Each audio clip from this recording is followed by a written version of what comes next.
এক দরিদ্র যুবক একজন 40 বছর বয়সী ধনী মহিলার সঙ্গে বিয়ে করেছিল। কিন্তু বিয়ের মাত্র 7 দিন পরে যখন সে তার নতুন বধূর কাছে বাসর রাত উদযাপন করতে গেল, তখন যে দৃশ্য সে দেখল তা বিশ্বাস করা তার পক্ষে কঠিন ছিল। সেই বৃদ্ধা মহিলা তার চালচলন এবং তৎপরতায় কোনো তরুণীর মতোই ছিল। রোহিত একজন 25 বছর বয়সী যুবক, যার উপর পুরো পরিবারের দায়িত্ব এসে পড়েছিল। বাবার মৃত্যুর পর পুরো সংসার তার উপর নির্ভরশীল ছিল। তার মা সরোজা একটি গুরুতর অসুখে ভুগছিলেন। তার চিকিৎসার জন্য সমস্ত সঞ্চয় খরচ হয়ে গিয়েছিল। তার ছোট বোন মিতু তখন স্কুলে পড়াশোনা করছিল। তার ফি, বই এবং অন্যান্য খরচ রোহিতের জন্য বোঝা হয়ে দাঁড়িয়েছিল। মাত্র 25 বছর বয়সে জীবন তাকে এতটাই দায়িত্বশীল করে তুলেছিল যে তার মুখমণ্ডল সময়ের আগে বুড়িয়ে গিয়েছিল। দিন রাত পড়াশোনা, পরিশ্রম এবং ছোটোখাটো কাজ করে সে যেন তেন প্রকারের সংসার চালাচ্ছিল।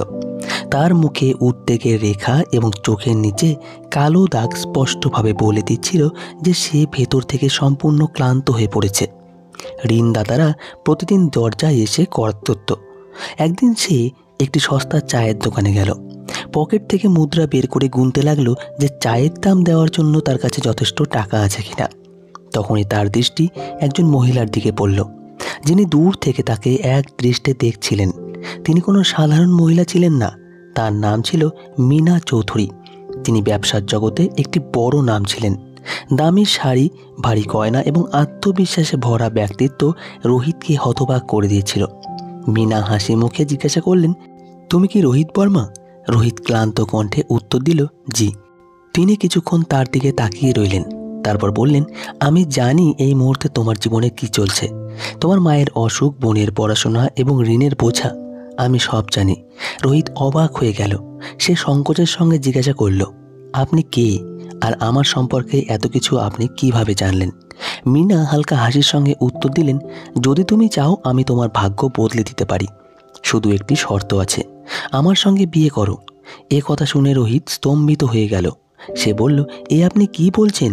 মীনা গম্ভীরভাবে বললেন, আমি তোমার সঙ্গে বিয়ে করতে চাই, কিন্তু আসল প্রশ্নটি জানলে তুমিও অবাক হয়ে যাবে। এ কোনো মজা নয়। মীনা শান্ত স্বরে বললেন, বরং এটা তোমার জন্য একটি সরাসরি প্রস্তাব। যদি তুমি এটা মেনে নাও তাহলে তোমার মায়ের চিকিৎসা আমি নিজে করাবো। তোমার বোনের পড়াশোনার সম্পূর্ণ দায়িত্ব আমি নেব। আর তোমার মাথায় যে ঋণ আছে তাও আমি শোধ করে দেব। এসব আমার পক্ষ থেকে থাকবে। তোমার জীবনের সমস্ত জটিলতা থেকে আমি তোমাকে মুক্ত করে দেব। রোহিতের মন যেন উত্তাল পাতাল হয়ে গেল।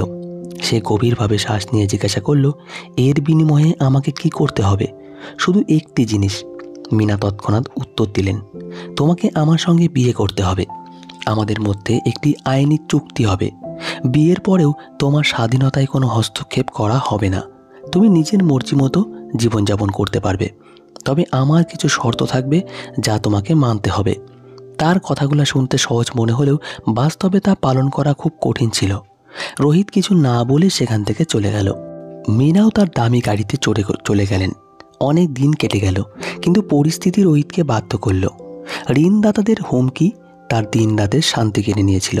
সে ভাবতে লাগলো, যদি আমি ওই ধনী মহিলার কথা মেনে নিই তাহলে হয়তো আমার মা বেঁচে যাবে এবং আমার বোনের ভবিষ্যৎও সুরক্ষিত হবে।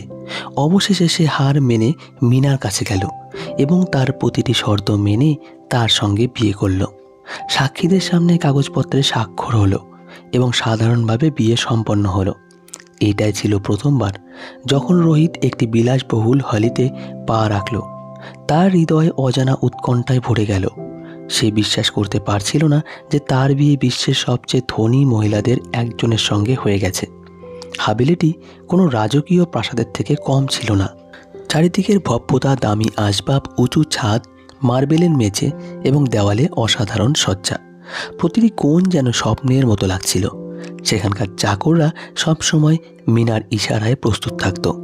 রোহিত বুঝে গিয়েছিল যে মীনা কোনো সাধারণ মহিলা নন। তার বহু বছরের পুরনো চাকররাও তার সামনে মাথা নিচু করে দাঁড়াতো। হালিতে কাজ করা সুন্দরী তরুণীরা রোহিতের সঙ্গে কথা বললে খুবই সীমিত শব্দে উত্তর দিয়ে চুপ হয়ে যেত, যেন ভয় ছিল যে নতুন সাহেবের কিছু খারাপ লাগতে পারে। রাতের নিস্তব্ধতায় তাকে মনে হতো যেন সব কিছু তার ইচ্ছে মতো চলছে, কিন্তু একটা দম বন্ধ অনুভূতিও হতো। পিছনে ফিরে তাকালে শূন্যতা ছাড়া আর কিছুই চোখে পড়তো না। সময়ের সঙ্গে রোহিত হাভেলির সবচেয়ে বড় রহস্য সম্পর্কে জানতে শুরু করলো। দোতলায় একটি ভারী এবং বিশাল দরজা ছিল, যা সবসময় বন্ধ থাকতো এবং তাতে একটি বড় তালা লাগানো থাকতো। সেই দরজার কড়া নজরদারি থাকতো। রোহিত ভাবতে লাগলো, এই দরজার পেছনে এমন কী লুকানো আছে যাকে এতটা সুরক্ষিত রাখা হয়েছে। রোহিত এবং মিনার মধ্যে সম্পর্ক ছিল, কিন্তু এখনও আবেগের বন্ধন তৈরি হয়নি। মিনা চাইতেন রোহিত স্বেচ্ছায় তার ঘরে আসুক, জোর করে নয়। তিনি রোহিতকে খুব ভালোবাসতেন, কিন্তু রোহিত তখনও তার থেকে দূরত্ব বজায় রেখেছিল। মিনা প্রায়ই তার ব্যবসায়িক কাজে ব্যস্ত থাকতেন। যখনই তারা একসঙ্গে কথা বলতো তা খুব সংক্ষিপ্ত এবং আনুষ্ঠানিকভাবে হতো। মিনা প্রায়ই তার খোঁজ খবর নিতেন, কিন্তু রোহিত শুধু প্রয়োজন হলেই কথা বলতো, নয়তো চুপ থাকতো। মিনা প্রতিদিন রোহিতের সঙ্গে টেবিলে বসে খাওয়া দাওয়া করতেন। তার কোনো বিষয় নিয়ে কখনো একে অপরের সঙ্গে কথা বলতো না, এমনকি একে অপরের পরিবার সম্পর্কেও জানার চেষ্টা করতো না। মনে হতো যেন তাদের দুজনের জগৎ সম্পূর্ণ আলাদা। একবার রাতের সময় ছিল এবং হালিতে নিস্তব্ধ ছড়িয়েছিল। রোহিত তার ঘরের দিকে যাচ্ছিল। তখনই তার দৃষ্টি হালির একটি ভিন্ন অংশে পড়ল, যেখানে আলো জ্বলছিল। এটা দেখে সে সেখানেই থমকে গেল। সে দেখল যে আলোটি মিনার ঘর থেকে আসছে। এই ঘরটি হাভেলির মাঝখানে ছিল। মিনা ছাড়া আর কাউকে সেখানে যাওয়ার অনুমতি ছিল না। মিনা তো রোহিতকে তার ঘরে ডাকার জন্য উদগ্রীব ছিলেন, কিন্তু রোহিত কখনোই সেই ঘরে যাওয়ার চেষ্টা করেনি। সে নিজেকে জোর করে আটকে রাখত। আর একটি ঘর ছিল যেটিতে একটি মজবুত তালা লাগানো ছিল। রোহিত যেখানে যাওয়ার চেষ্টা করত, কিন্তু কেউ না কেউ তাকে বাধা দিয়ে বলতো, সাহেব, ওই ঘরে যাওয়া নিষেধ।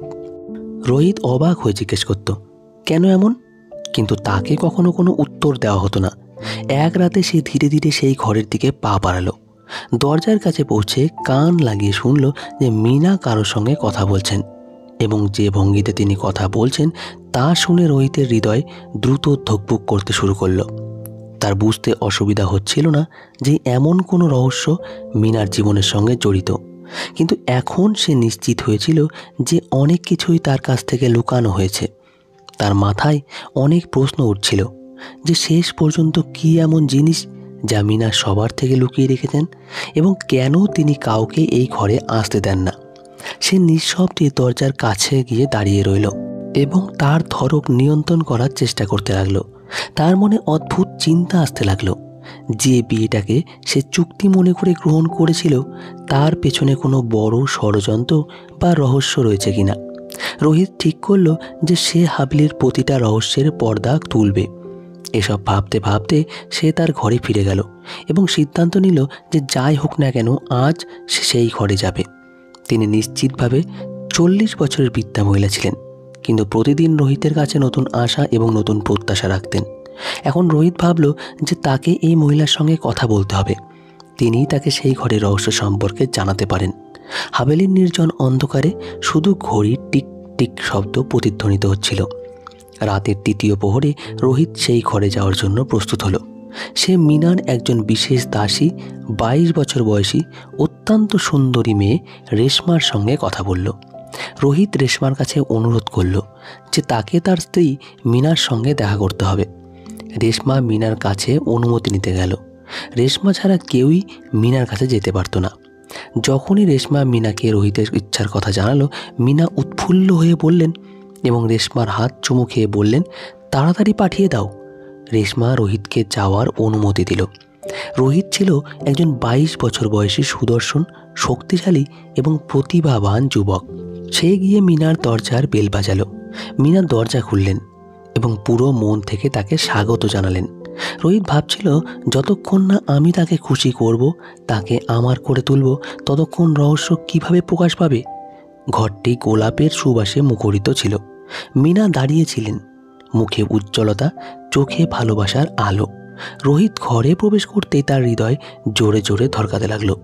রোহিত অবাক হয়ে বলল, মিনাজি, আপনি তো 20 বছরের মেয়ের মতো লাগছেন, এটা কিভাবে সম্ভব? মিনা হাসলেন। তার মুখে একটি বিশেষ উজ্জ্বলতা ছিল। তিনি ধীরে ধীরে রোহিতের কাছে এসে বললেন, ভালোবাসায় বয়সের কোনো সীমা থাকে না রোহিতজি। যখন একজন নারী মন থেকে ভালোবাসে তখন তার আত্মা তরুণ হয়ে যায়। আমি তোমাকে শুধু আমার সম্পদ এবং হাবেলির উত্তরাধিকারী করিনি, বরং আমার হৃদয়ের মালিকও করেছি। আজ এই ঘর ভালোবাসার আর্দ্রতায় ভরা। আমি শুধু তোমার মিনার চোখে হালকা আর্দ্রতা এবং ঠোঁটে ভালোবাসা ঝলক ছিল। এই ভালোবাসার অপেক্ষায় আমি অনেক কিছু হারিয়েছি। যৌবন চলে গেছে, সম্পর্ক, কিন্তু হৃদয় আজও ধরকেছে। রোহিত তার হাত ধরল। দুজনের হাতের তালুর মাঝে এক নতুন শুরুর শিখা জ্বলে উঠল। রোহিত বলল, মিনাজি, আমাকে মাফ করো। আমি জানি আগে আমি তোমার কাছে আসিনি, কিন্তু আজ যখন আমি তোমার সামনে আছি তখন সব কিছু সত্যি মনে হচ্ছে। তুমি খুব ভালো লাগছো। মিনা ধীরে তার কাঁধে মাথা রেখে বললেন, যখন একজন নারীকে তার পুরুষ নিজের বলে তখন সে বয়স দিয়ে নয়, সেই মুহূর্ত দিয়ে তৈরি হয়। শুধু সেই মুহূর্তে থাকো। রোহিত আর আমি তোমাকে সেই ভালোবাসা দেব যা কেউ কখনো দেয়নি। রোহিত তার চোখের দিকে তাকিয়ে তার কপালে চুমু খেলো। গভীর শ্বাস নিয়ে বলল, ঘরের সময় যেন থেমে গেছে। হালকা আলোর শিখা ধীরে ধীরে ম্লান হয়ে যাচ্ছিল, কিন্তু রোহিত এবং মিনার চোখে এখন একটি গভীরতা ছিল, ভরসার, ভালোবাসার। রোহিত মিনার হাত তার বুকে রেখে বলল, না, এই ধড়কন এখন তোমার। যতদিন এটা চলবে আমি তোমারই থাকব। মিনার চোখে উজ্জ্বলতা ছিল, আর সেই উজ্জ্বলতাই যৌবন নয়, বরং সত্যিকালের ভালোবাসা, আলো ছিল। তিনি কাছে এলেন, তার কপাল তার বুকে রেখে বললেন, আমি আমার জীবনে শুধু দুবার পুরোপুরি শ্বাস নিয়েছি। একবার যখন তুমি আমাকে তোমার স্ত্রী বলেছ, আর একবার যখন তুমি আমাকে তোমার বলেছ। রোহিত তার চুল আলতো করে স্পর্শ করতে করতে বলল, তোমার প্রতিটি ঝরে পড়া চুলে আমি ভালোবাসার কসম খাই। তার চোখে সেই নিষ্পাপতা ছিল যা শুধু প্রথম প্রেমে থাকে। সে মিনার এত কাছে গেল যে শ্বাসও আলাদা মনে হচ্ছিল। তারপর ফিসফিস করে রোহিত বলল, এখন আমার জীবনের প্রতিটি দিনের অর্থ শুধু তুমি। আমি তোমার ছাড়াই একেবারেই অসম্পূর্ণ ছিলাম, এটা আজ বুঝতে পেরেছি। সেই রাতে তারা কোনো প্রতিশ্রুতি দেয়নি, কোনো কসম খায়নি, কারণ তাদের নীরব দৃষ্টি সব কিছু বলে দিয়েছিল। ঘরটি এখন আর শুধু একটি জায়গা ছিল না, এটি তাদের ভালোবাসার গল্পে পরিণত হয়েছিল। বাইরে যাওয়ায় এক অদ্ভুত মিষ্টতা মিশে যাচ্ছিল। রোহিতের মনে হলো সে তো শুধু রহস্য জানতে এসেছিল, ভালোবাসা তো অজান্তেই হয়ে গেল। কিন্তু ভালোবাসা এখানে একতরফা ছিল না। মিনা হার মানেননি। তিনি রোহিতের কাছে এলেন এবং তার ঠোঁটে আঙ্গুল রেখে বললেন, এখন আর কিছু নেই, শুধু তুমি। রোহিতের আর কিছু করার প্রয়োজন ছিল না। মিনা ইতিমধ্যেই প্রেমে ডুব দিয়ে গিয়েছিলেন। ভালোবাসার ঢেউ সমুদ্রের মতো হয়ে উঠল, আর রোহিত তাতে ভেসে গেল। সেই রাত হাভেলির সবচেয়ে সুন্দর রাত হয়ে উঠল। বরং এক ঝড়ো প্রেমের গল্প সকাল হতেই দাসীদের মধ্যে ফিসফাস শুরু হলো। আজ মালকিন আবার যৌবনের উদাহরণ হয়ে উঠেছেন। মালিকও এখন তাদের প্রেমে পড়েছেন। রোহিত পায়ে মনে করত সেই ঘরে এমন কিছু আছে যা এখনও অজানা। সেদিন সে সাহস করল। দরজাটি অর্ধেক খোলা ছিল। তার হৃদয় জোরে ধড়কাতে লাগলো। সে ধীরে ধীরে ভেতরে গেল। ঘরটি হালকা আলোয় ঝলমল করছিল। পুরনো আসবাব, দেওয়ালে জড়ানো ছবি, এক কোণে ভারী কাঠের আলমারি, সেখানে প্রচুর ফাইল রাখা ছিল। রোহিতের দৃষ্টি পাশে রাখা টেবিলের দিকে গেল। একটি মোটা খাম পড়েছিল যার কোণগুলো হলুদ হয়ে গিয়েছিল। মনে হচ্ছিল যেন তাকে বারবার স্পর্শ করা হয়েছে। সে খামটি খুলল। তাতে একটি ছবি ছিল, যেখানে তার বাবা সুরেশ মেহতা এবং মিনা একসঙ্গে দাঁড়িয়েছিলেন। বাবার মুখে হালকা হাসি ছিল। রোহিতের চোখ খোলা থেকে খোলা হয়ে গেল। তখনই একটি কণ্ঠস্বর শোনা গেল, অবশেষে তুমি সব দেখে ফেললে রোহিত। পেছনে তাকালো। মিনা দাঁড়িয়েছিলেন, চোখে না ভয় না বিস্ময়, যেন কেন তিনি আগে থেকেই জানতেন যে এই মুহূর্তটি আসবেই। রোহিত ছবিটি লুকিয়ে ফেলল।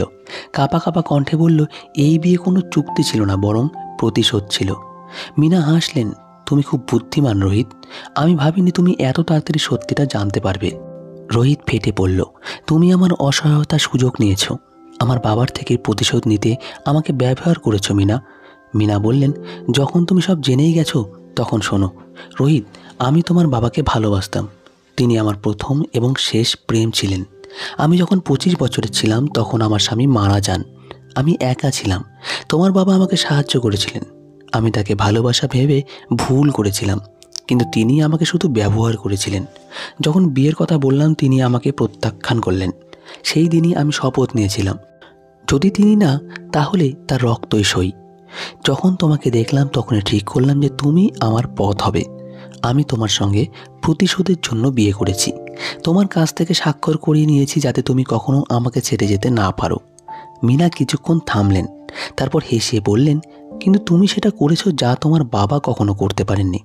তুমি আমার সম্মান করেছ, আমাকে বুঝেছ। তোমার মানবিকতা আমার ঘৃণাকে গলিয়ে দিয়েছে।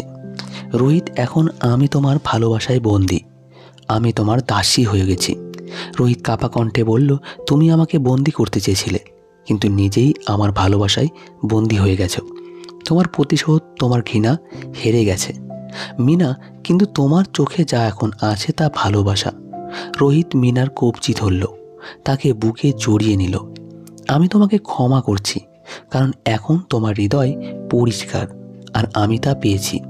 মীনা হাউমাউ করে কেঁদে উঠলেন, বললেন, এখন যদি মৃত্যুও আসে তাহলেও কোনো আক্ষেপ নেই। আমি তোমার ভালোবাসা পেয়েছি। রোহিত সেই হাভেলির রোহিতের প্রাসাদ হয়ে গেল। একদিন মীনা অসুস্থ হয়ে পড়লেন এবং কয়েক সপ্তাহ পরে চিরতরে চলে গেলেন। শেষ কৃত্যে রোহিত শুধু বলল, আমি তোমাকে ক্ষমা করেছি মীনা, তুমিও আমাকে ক্ষমা করো। গল্প এখানেই শেষ হয়নি। মীনার 22 বছর বয়সী দাসী রেশমা, সে সব সময় রোহিতের সেবা করত, সে এখন তার কাছাকাছি আসতে লাগলো। তাদের সম্পর্ক ছায়া থেকে আলোয় এলো। রোহিত রেশমার সঙ্গে বিয়ে করল। এখন হাভেলিতে আর একাকিত্ব ছিল না, নিস্তব্ধতাও ছিল না। রোহিতের মা এবং বোনেরাও সেখানে ছিল, যেখানে একসময় মীনার অসম্পূর্ণ প্রেমের প্রতিধ্বনি ছিল। সেখানে এখন রেশমার হাসি এবং রোহিতের শান্তিপূর্ণ জীবন স্থির হয়ে গেছে। রোহিতের ভালোবাসা এবং মানবিকতা তার হৃদয় বদলে দিয়েছিল। যে মহিলা শুধু প্রতিশোধ চেয়েছিল, সে শেষ পর্যন্ত ভালোবাসায় বন্দী হয়ে গেল। এই গল্প আমাদের শেখায় যে সত্য, বিশ্বস্ততা এবং হৃদয় থেকে করা ভালোবাসার সবচেয়ে বড় শক্তি। অনেক সময় আমরা অন্যকে কষ্ট দেওয়ার কথা ভাবি, কিন্তু নিজেই তার ভালোবাসায় বন্দী হয়ে যায়। সম্পর্কে সম্মান, বোঝাপড়া এবং আবেগ থাকলে প্রতিটি ক্ষত সারতে পারে। রোহিত যাকে ক্ষমা করেছিল সেই তার সবচেয়ে বড় জয় হয়ে গেল, আর যে শুধু প্রতিশোধের কথা ভেবেছিল তার হৃদয়েও সত্যিকারের ভালোবাসা জেগে উঠল। তো বন্ধুরা, আজকের গল্পটি এই পর্যন্তই। যদি এই আবেগময় ও শিক্ষণীয় গল্পটি ভালো লেগে থাকে তবে ভিডিওতে একটি লাইক দিন এবং শেয়ার করুন, আর কমেন্টে আপনার নিজস্ব মতামত লিখতে ভুলবেন না। আমাদের চ্যানেলটি সাবস্ক্রাইব করতে ভুলবেন না। ধন্যবাদ সবাইকে। ভালো থাকবেন, সুস্থ থাকবেন। দেখা হচ্ছে পরের কোনো ভিডিওতে।